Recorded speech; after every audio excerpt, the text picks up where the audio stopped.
Hello everyone.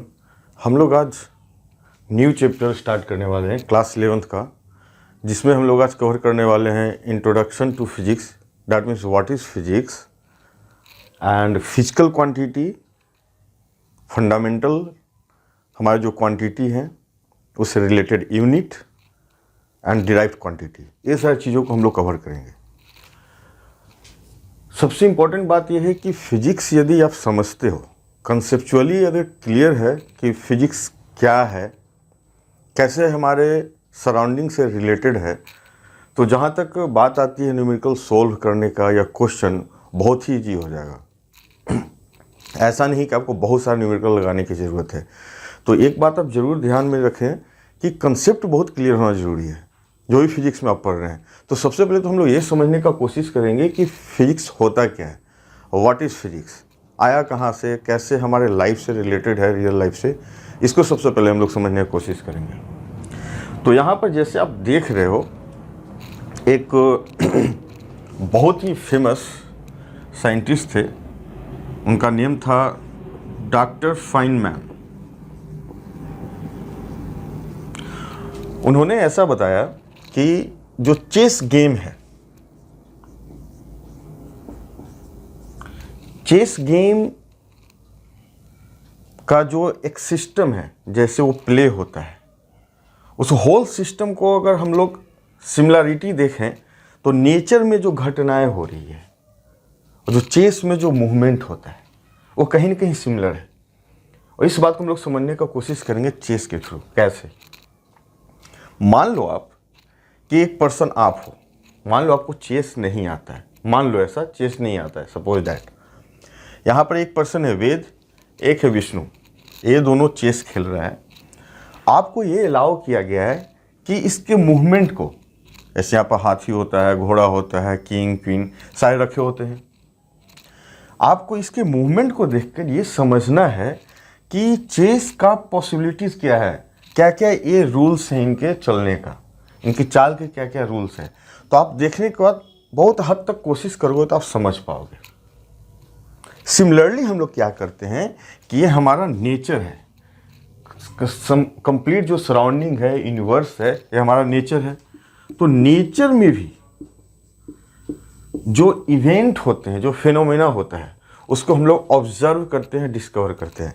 तो यहाँ पर हम लोग देखेंगे चेस गेम में कैसे एक पर्सन जिसको नहीं पता है देख कर समझने का कोशिश करता है और एज ए रूल सेट करता है। सिमिलरली हम लोग फिर नेचर से कोरिलेट करेंगे। थोड़ा सा पेशेंस रखें, मेरे साथ बने रहें, आपको समझ में आएगा। अब समझो कि आप ये हो, यहाँ से वेद और विष्णु ये गेम को खेल रहा है, that is the chess game. आपको पता है कि चेस में जो सिपाही होता है, इनिशियल स्टेज में जो फर्स्ट मूवमेंट होती है, इसे नहीं पता है, मोस्टली को तो पता ही होगा चेस गेम क्या होता है। तो ये कहीं ना कहीं दो बॉक्स मूव करता है। बात आप समझना अच्छे से, दो बॉक्स मूव करता है। ये जो पर्सन है जिसे नहीं मालूम है, वो क्या ऑब्जर्व करेगा कि जब इनिशियल स्टेज में जब ये मूवमेंट होता है तो दो मूव करता है। तो यहाँ हम लोग ऐसे लिखते हैं कि सिपाही जो है टू बॉक्स मूव किया, एक मैसेज इसे मिला, इसे समझ में आया कि जो सिपाही है इनिशियल स्टेज में टू बॉक्स मूव करता है। गेम बढ़ता गया, ये पर्सन देख रहा है ये दोनों प्ले कर रहे हैं गेम को। कुछ देर बाद नहीं समझ में आया कि नहीं, आप देखोगे कि सिपाही उसका एक घर, एक बॉक्स मूव करता है। तो यहाँ पर इन्होंने एक सुधार किया। क्या सुधार किया कि नहीं, दो बॉक्स मूव करने के बाद जो सिपाही है एक बॉक्स मूव करता है। तो ये जो मूवमेंट हो रहा है, ये चाल है, ये क्या है, rules of the chess game. ये क्या है, rules of the chess game. ये डिस्कवर कौन कर रहा है, जिसे नहीं पता है वो सीखना चाह रहा है। तो हम लोग इसको बोल सकते हैं रूल्स या laws of chess game. Observe ये किया, ये समझा कि इस तरीके से गेम खेला जा सकता है। बाद में कुछ समय पता चला कि नहीं, दो बॉक्स नहीं वन बॉक्स चलता है। तो इन्होंने कुछ रेक्टिफाई किया और पता चला कि इस पर्टिकुलर कंडीशन में जो इवेंट हो रहा है, या इसको फिनोमेना बोलो, इवेंट बोलो, जो भी आप बोल सकते हो, उन्होंने ये डिसाइड किया कि नहीं एक बॉक्स मूव करता है। तो यहाँ भी इन्होंने एक पर्टिकुलर कंडीशन के लिए ऐसा रूल सेट किया, इनको एक इन्फॉर्मेशन मिला। कुछ देर बाद इन्होंने देखा कि कोई यहाँ पर रहता है, कुछ हाथी वगैरह कुछ भी हो, तो ये डायगोनली क्रॉस चलता है। तो बोला कि अच्छा ऐसी बात है, जब किसी को मारना हो तो ये जो सिपाही है डायगोनली चलता है। तो मैं बोला कि अच्छा ठीक है। इनको समझ में आया कि अब रूल में थोड़ा सा और चेंज लाया जा सकता है। एक पर्टिकुलर कंडीशन में एक बॉक्स ये स्ट्रेट ही नहीं डायगोनली भी चलता है। तो यहाँ से ये समझ में आया कि वन बॉक्स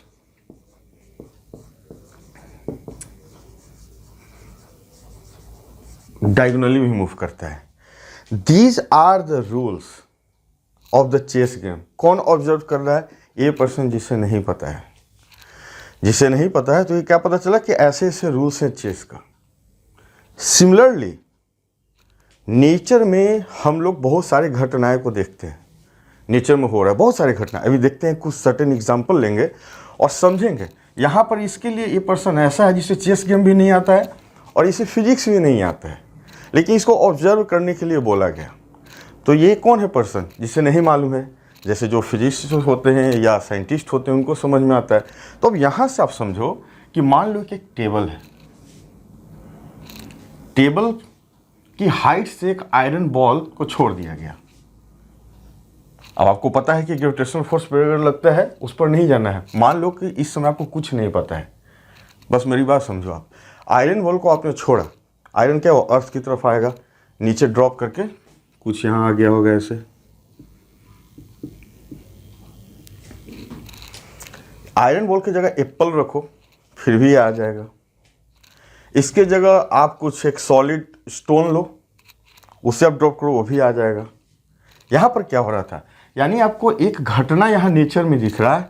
ये आप देख रहे हो कि बॉल गिराया, स्टोन गिराया, एप्पल गिराया, ये सारे नीचे आ रहे हैं अर्थ की तरफ। तो आपने यहाँ ऑब्जर्व किया कि कोई वस्तु को किसी हाइट से अर्थ की तरफ छोड़ते हैं वो नीचे आ जाता है। तो यहाँ पर आपने क्या समझा? यहाँ पर समझ में आया इवेंट 1 जो है इस घटना में कि जो आयरन बॉल है,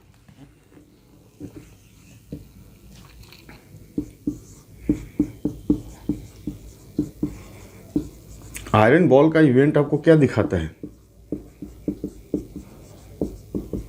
ग्रेविटेशन। ये हम लोग आगे पढ़ेंगे, अभी आप समझो कैसे सिमिलरिटी है।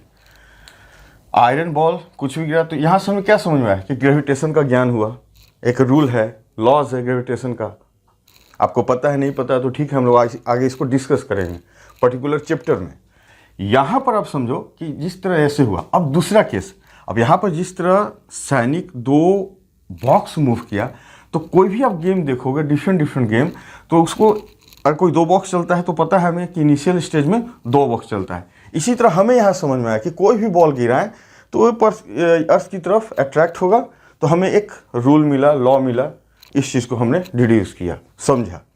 सिमिलरली बता रहे हैं बातों को कि और एक घटना है, बॉल अगर रबड़ का हो, तो अभी तक तो हमने समझा कि ग्रेविटेशन है।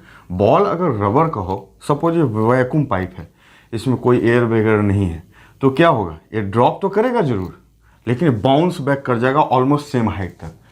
वो डिटेलिंग के बाद छोड़ दो कि साउंड एनर्जी डिसिपेट करता है क्या, मान लो ऑलमोस्ट चला गया, तो आपको एक चीज़ फिर यहाँ एक नया चीज़ मिल गया, अगर ये तो बैक भी आता है बॉल।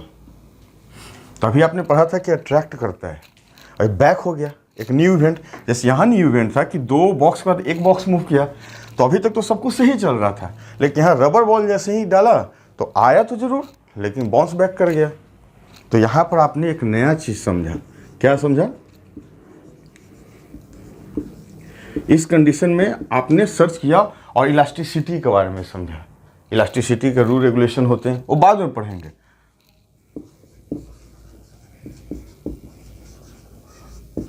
आप देख रहे हो डिफरेंट इवेंट होता है, ऑब्जर्व कर रहे हो आप और समझने का कोशिश कर रहे हो।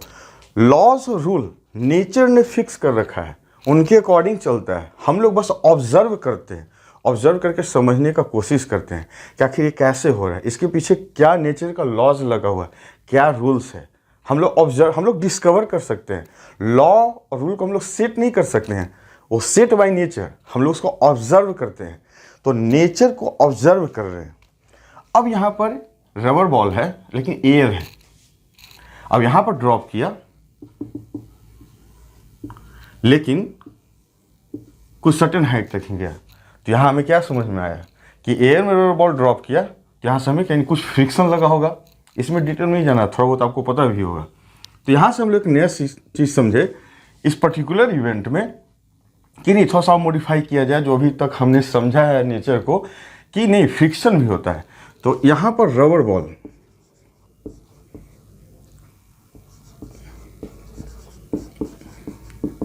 एयर में, तो यहां से हम लोग फ्रिक्शन के बारे में समझे, उसका क्या लॉ है। तो यहां पर चेस आप देखें, आपको नहीं पता चेस गेम क्या है, आप धीरे धीरे मूवमेंट को देख रहे हो, समझ रहे हो, चेंजिंग आ रहा है तो अपने रूल को चेंज करो। कैसे? पर्टिकुलर कंडीशन के लिए। सिमिलरली नेचर है, नेचर में आपने देखा डिफरेंट फिनोमेना, घटना को आप ऑब्जर्व कर रहे हो, डिफरेंट सिचुएशन में कैसे चेंज हो रहा है उसको समझने का कोशिश कर रहे हैं हम लोग। समझकर रूल लॉस को हम लोग सेटअप कर रहे हैं। हम लोग सेटअप नहीं कर रहे, बेसिकली जो सेटअप है उससे हम लोग डिड्यूस कर रहे हैं, उसको डिस्क्राइब करने की कोशिश कर रहे हैं। तो बेसिकली आप एक सिंपल वर्ड में बोल सकते हो, the study of nature, the study of nature is physics. The study of nature is physics.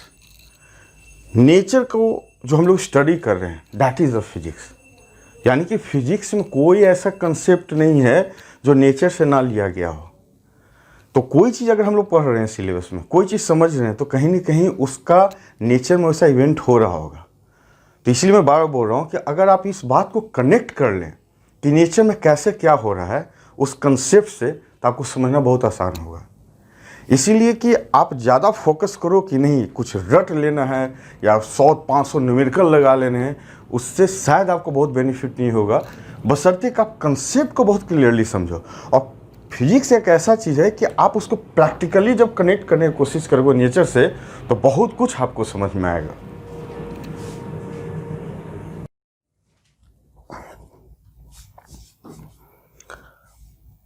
So study of nature is physics, ये हम लोग समझ चुके हैं।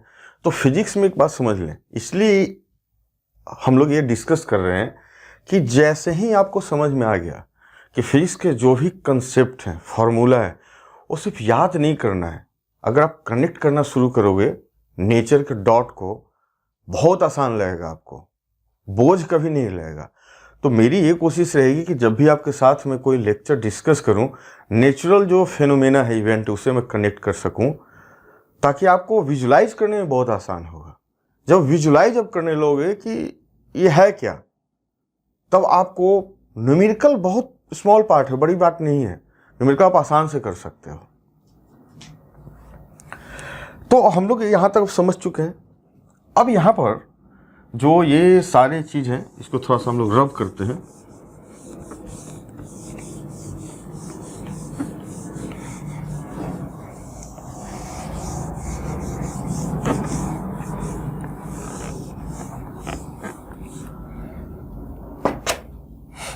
यहाँ पर हम लोग ये देखेंगे, कभी तो हमने समझा क्या कि नेचर और चेस गेम में क्या सिमिलरिटी है। आपने देखा कैसा सिमिलर है, कैसा एनालॉग हमने किया है चीज़ों को। अब यहाँ पर जो हमने बोला कि जो रूल बनाया क्या है, यहाँ रूल था, आपको देखा था ग्रेविटेशन वगैरह, यहाँ रूल इसने समझा कि 2 बॉक्स मूव कर रहा है। इस चीज़ को हम लोग कैसे डिस्क्राइब करेंगे, रूल को डिस्क्राइब कैसे करेंगे? तो रूल को डिस्क्राइब करने के लिए एक टूल की ज़रूरत है हम लोगों को। वो टूल अगर हम लोग के पास हो तो उसको डिस्क्राइब करना बहुत ईजी होता है, that is maths. With the help of mathematics we can describe the physics very easily. तो मैथ एक ऐसा टूल है जो हम लोग को बहुत ही हेल्प करता है। जो लॉज वगैरह सब कुछ हमने जो स्टडी करने वाले हैं आने वाले फ्यूचर में, इसके थ्रू बहुत आसानी से हम लोग डिस्क्राइब कर सकते हैं। तो यहाँ पर आपने जैसे ग्रेविटेशन का रूल देखा, फ्रिक्शन है, इलास्टिसिटी है, इवेंट के ऊपर है सारे कुछ। उसी तरह आपने चेस में क्या देखा, रूल देखा, 2 बॉक्स मूव करता है, 1 बॉक्स मूव कर रहा है, एक पर्टिकुलर कंडीशन में करता है। तो ये जो रूल है, रूल के जो, जैसे आपने यहां पर देखा कि सैनिक 2 बॉक्स मूव किया, ये कंप्लीट एक रूल है। इस रूल में जो सैनिक का जो मूवमेंट है, जो सैनिक मूव किया, कितना लेंथ मूव किया, बात समझना, कितना लेंथ मूव किया, that is called physical quantity. So यहां से हम लोग ऐसा लिखेंगे, लेंथ मूव्ड बाय सैनिक 2 बॉक्स, लेंथ मूव्ड बाय सैनिक, दिस इज फिजिकल क्वांटिटी। क्या है ये? क्वांटिटी। ये कंप्लीट लॉ है कि सैनिक पर्टिकुलर कंडीशन में 2 बॉक्स मूव करता है, लेकिन जो मूवमेंट हुआ है that is the physical quantity. और किसी भी फिजिकल क्वांटिटी को डिस्क्राइब करने के लिए एटलीस्ट 2 चीज की आवश्यकता होती है। एक होती है numerical value, that is quantitative, and दूसरा क्या होता है? यूनिट। इसको मेजर कैसे करेंगे? मेजरमेंट, यूनिट ऑफ मेजरमेंट चाहिए मेजर करने के लिए, इसको मेजरमेंट करना है, यूनिट ऑफ मेजरमेंट।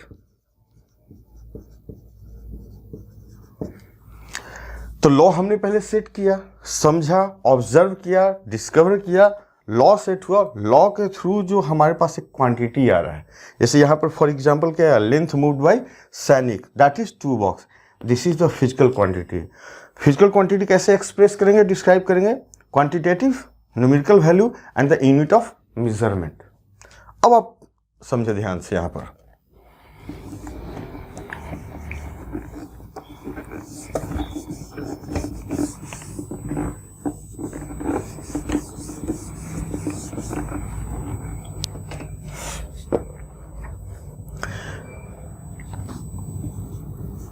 सैनिक 2 बॉक्स मूव किया। बॉक्स क्या है? एक क्लियर पिक्चर नहीं है। बॉक्स यानी कहीं ना कहीं हमें एक ऐसा यूनिट चाहिए, स्टैंडर्ड यूनिट, जो सभी को समझ में आए कहीं ना कहीं।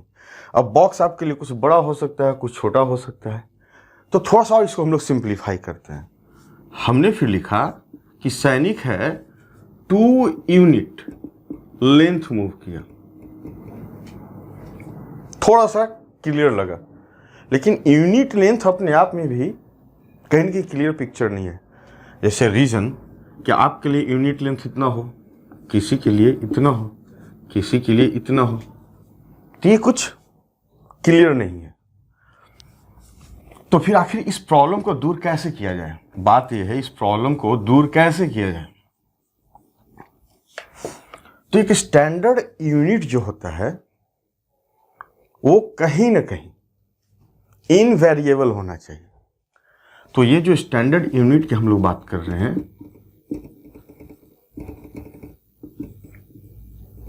स्टैंडर्ड यूनिट, इसकी पहली प्रॉपर्टी क्या होनी चाहिए? इनवेरिएबल, ये वेरिएबल नहीं होना चाहिए। और दूसरा, इजिली अवेलेबल होना चाहिए।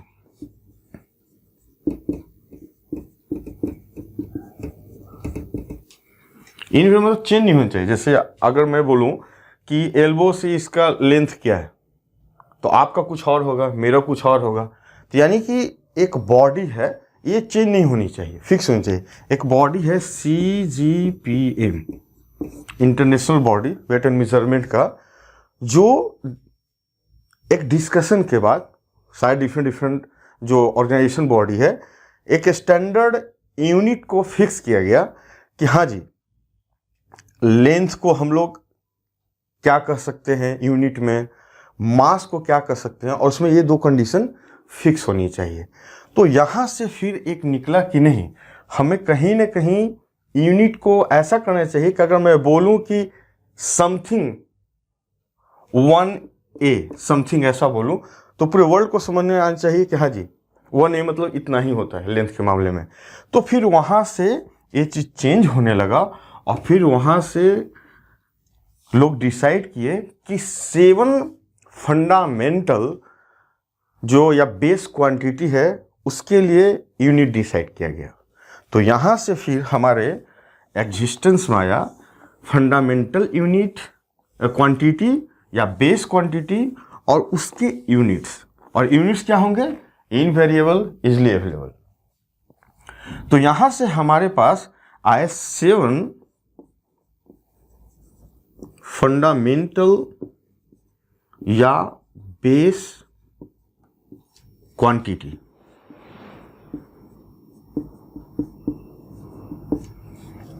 अभी क्या था, फिजिकल क्वांटिटी हम लोग कैसे एक्सप्रेस किए, तो हमें एक ऐसा स्टैंडर्ड यूनिट चाहिए था।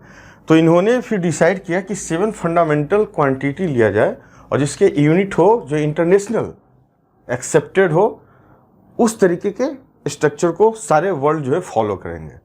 तो अब ये प्रॉब्लम, दिक्कत दूर हो जाएगा, फिर दिक्कत तो रहेगा नहीं। 2 यूनिट लेंथ, तो फिर यहाँ से आपको पता ही है यूनिट लेंथ क्या होता है, लेंथ का होता है एसआई यूनिट, जिसे बोलते हैं मीटर, यानी 1 मीटर में सबको पता है क्या होता है।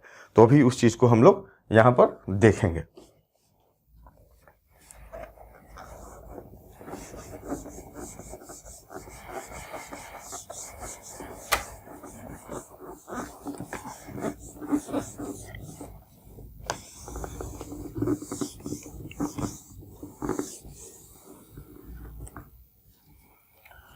तो यहाँ से हम लोग ऐसा करते हैं, कुछ एक चार्ट बना देते हैं। दिस इज फंडामेंटल क्वांटिटी, या इसको बेस क्वांटिटी भी आप बोल सकते हो। बेस क्वांटिटी का जो कंडीशन है that should be independent to each other. क्या है ये?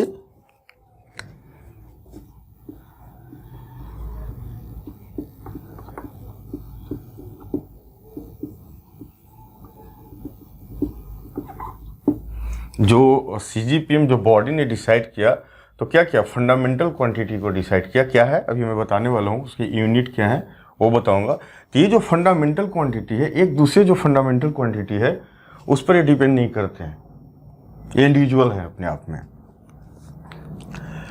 तो यहाँ से सबसे पहले जो हमारा क्वांटिटी है और उसके बाद एसआई यूनिट जो सभी लोग एक्सेप्ट किया, और उसके बाद इसके सिंबल की बात करें, क्या है? Length,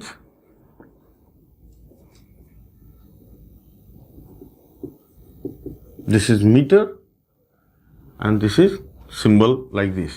Length, mass is kilogram, this is kg. Length, mass, time, this is second. Length, mass, time, temperature, this is Kelvin, this is capital K.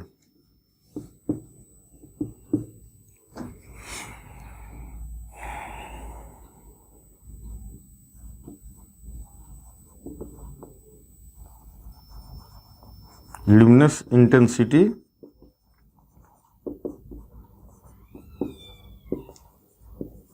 candela,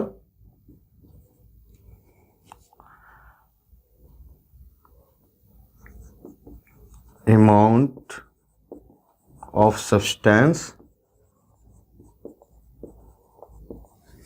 this is mole and written as mole. So 1 2 3 4 5 6, what's remaining? Length, mass, time, temperature,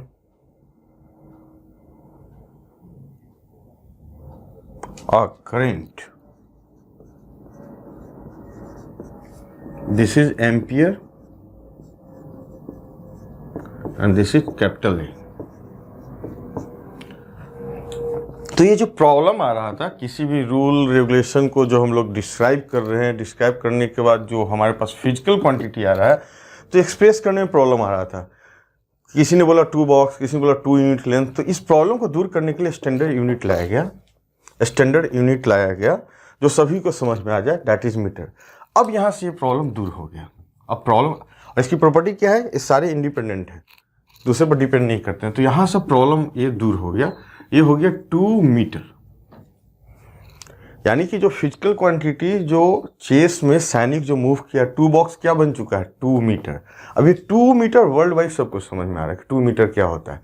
example के लिए मैं समझा रहा हूँ, क्योंकि physics में practical से आप कंसेप्ट की तरफ जाए, कंसेप्ट जब प्रैक्टिकल समझेंगे धीरे कंसेप्ट अपने आप समझ में आने लगेगा। तो हम लोग इसको बोलते हैं कि फिजिकल क्वांटिटी, यहाँ पर एक चीज हम लोग बोलते हैं कि physical quantity is n and u product of. So this is 2 is numerical value, quantitative. U is the unit of measurement. P is the physical quantity.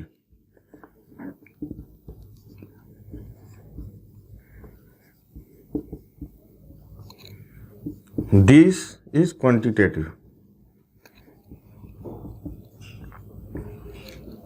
And this is unit of measurement.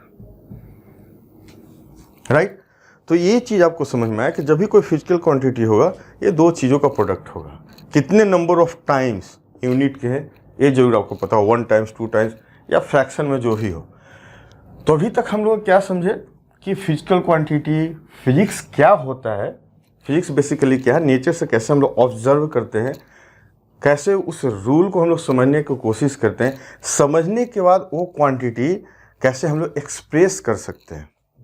तभी तक हमने क्या समझा, fundamental base quantity, standard unit की बात हमने किया। तो ये जो 7 हमारे पास फंडामेंटल या बेस क्वांटिटी है, इसके छोड़ के 2 और सप्लीमेंट्री भी होते हैं, उसको हम लोग देख लेते हैं।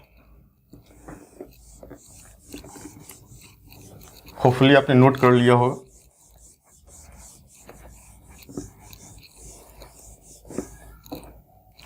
सो 2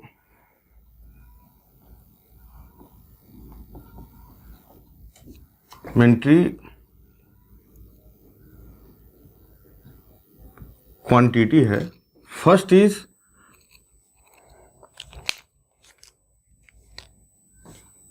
प्लेन एंगल, आपको पता होगा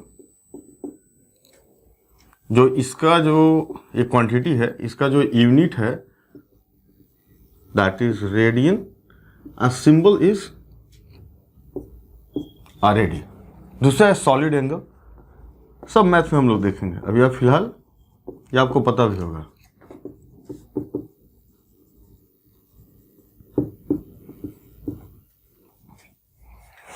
ये 2 हैं, तो 7 फंडामेंटल हो गए हम लोग के पास, 2 सप्लीमेंट्री क्वांटिटी हो गए। अब हम लोग समझेंगे कि फिजिकल क्वांटिटी कितने टाइप के होते हैं। तो अभी आपने देखा कि फिजिकल क्वांटिटी यहाँ है ना 2 यूनिट, मीटर है, तो क्या फंडामेंटल यूनिट के साथ है। यहाँ पर कुछ ऐसे भी हो सकते हैं, यानी कि हमारे पास जो फिजिकल क्वांटिटी है कैसे कैसे है। तो फिजिकल क्वांटिटी अभी आपने देखा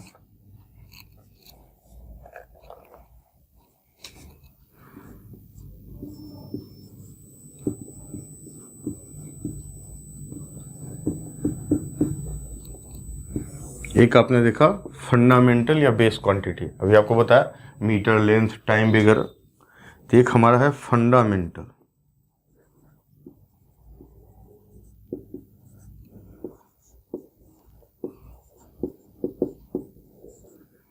और दूसरा जो है हमारे पास इसको बोलते हैं डिराइव्ड क्वांटिटी। दूसरा है डिराइव्ड क्वांटिटी। ये क्या होता है, तो फंडामेंटल अभी आपने समझ चुका है क्या कैसे कंडीशन होते हैं, कैसे होते हैं। जो डिराइव्ड क्वांटिटी है वो एक्सप्रेस किया जाता है with the help of fundamental quantity, यानी इसी के मल्टीप्लिकेशन, डिवीजन ऐसे करके जो एक्सप्रेस करते हैं डिफरेंट डिफरेंट ऑपरेशन के साथ, और जो हमें मिलता है that is called the derived quantity. As for example अगर मैं बात करूं एरिया, एरिया क्या होता है, मीटर स्क्वायर। तो एरिया का यहाँ पर यूनिट क्या है, मीटर स्क्वायर। लेकिन बेसिकली ये कैसे डिस्क्राइब किया गया है, कैसे एक्सप्रेस किया है, this is somehow metre into metre. So this is the fundamental quantity, this is fundamental quantity. Similarly अगर मैं आपसे बोलूं कि वेलोसिटी, वेलोसिटी क्या होता है, मीटर पर सेकेंड होता है ना, लेंथ बाई टाइम. मीटर क्या है, फंडामेंटल क्वांटिटी. सेकंड क्या है, फंडामेंटल क्वांटिटी. तो ऐसे सारे क्वांटिटी जो फंडामेंटल क्वांटिटी के हेल्प से एक्सप्रेस करते हैं, that is called the derived quantity.